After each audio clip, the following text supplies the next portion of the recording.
এবার যে খবরের দিকে নজর রাখবো, পিছিয়ে যাচ্ছে কেন্দ্রীয় সভাপতির নাম ঘোষণার দিনক্ষণ। পিছিয়ে যাচ্ছে কেন্দ্রীয় সভাপতির নাম ঘোষণা। এর পিছনে কি মোদি ভগবত দ্বন্দ্ব?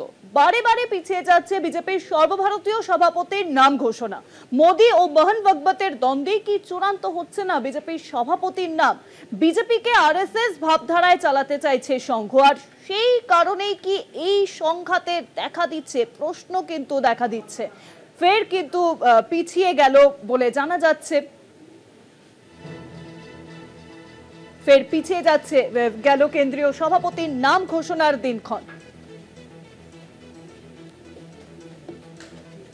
আরো জানবো, নিউজরুমের সঙ্গে রয়েছেন আমাদের বিশেষ প্রতিনিধি অঞ্জন রায়। অঞ্জনদা, বিজেপি আর আরএসএস এর দ্বন্দ্বের জন্যই কি কেন্দ্রীয় সভাপতির নাম ঘোষণার দিনক্ষণ বারংবার পিছিয়ে যাচ্ছে? দেখো, এটা বলাই যেতে পারে, কারণ এক হিসাব যদি করো তাহলে গত বছর এই সময় থেকে বিজেপির বর্তমান যিনি সভাপতি আছেন জেপি নাড্ডার সময়কাল শেষ হয়ে গেছে। তাকে আমরা দেখছি যে প্রত্যেক 4 মাস অন্তর অন্তর তার এক্সটেনশন করা হচ্ছে। এখন এটা তো মানা যায় না যে বিজেপি কোনো সভাপতি খুঁজে পাচ্ছে না। সভাপতি তারা পাচ্ছেন, কিন্তু সভাপতি কার দখলে থাকবে লড়াইটা হচ্ছে তাই নিয়ে। আরএসএস চাইছে বিজেপি দলটা চলুক আরএসএসের ভাবধারায়। মোদি যেভাবে সরকার চালাচ্ছে সেভাবে সরকার চালাক। আর মোদি বা মোদির বাহিনী অমিত শাহ, জেপি নাড্ডা চাইছেন যে বিজেপির সভাপতি হবে মোদির কথায়, অমিত শাহর কথায়, কারণ তাহলে সরকার কাজ করতে সুবিধা হবে। অর্থাৎ ইয়েস ম্যান চাইছেন তারা বিজেপির কেন্দ্রীয় সভাপতি হিসাবে। এটাই হচ্ছে মূল দ্বন্দ্ব, এবং দ্বন্দ্বের জন্যই আজ 1 বছর ধরে পিছিয়ে যাচ্ছে সভাপতির নাম ঘোষণার বিষয়টি। অর্থাৎ কোনোভাবেই দুটো মানে আরএসএস এবং মোদি এক জায়গায় আসতে পারছে না যে সহমত আছে এই সভাপতির নামের পেছনে। ফলে সভাপতি হচ্ছে না। এ মাসেও কথা ছিল যে ফার্স্ট উইকে সভাপতির নাম ঘোষণা করা হবে, তারপর বলা হলো এ মাসের শেষে ঘোষণা করা হবে। এ মাস চলে গেল, এখনো পর্যন্ত সভাপতির নাম ঘোষণা করা হচ্ছে না।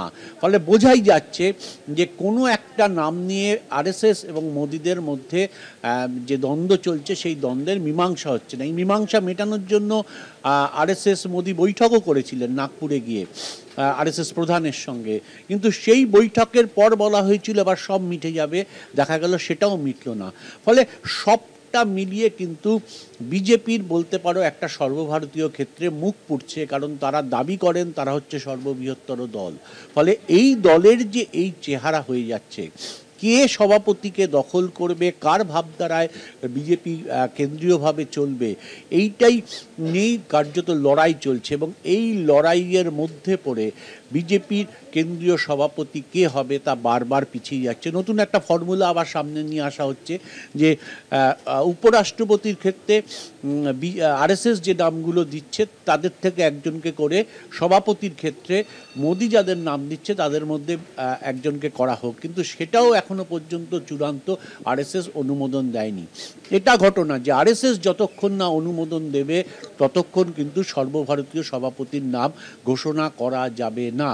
ফলে এই লড়াই চলছে, এই দ্বন্দ্ব চলছে। আমরা চোখের সামনে দেখছি একটা সরকার চালাচ্ছে যে রাজনৈতিক দল, তাদের কেন্দ্রীয় সভাপতি পাওয়া যাচ্ছে না এবং প্রত্যেক 4 মাস অন্তর অন্তর বর্তমান সভাপতিকে এক্সটেনশন দিতে হচ্ছে। এক করুণ চেহারা বলতে পারো একটা রাজনৈতিক দল যারা সরকার চালাচ্ছে।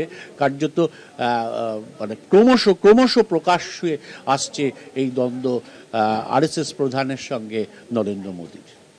অনেক ধন্যবাদ অঞ্জনদা। নিউজরুমের সঙ্গে ছিলেন আমাদের বিশেষ প্রতিনিধি অঞ্জন রায়। কেন্দ্রীয় সভাপতির নাম ঘোষণার দিনক্ষণ বিজেপির কিন্তু বারংবার পিছিয়ে যাচ্ছে, আর এর মূল কারণ কিন্তু দেখা দিচ্ছে বিজেপি ও আরএসএস এর অন্তর্দ্বন্দ্বের কারণে।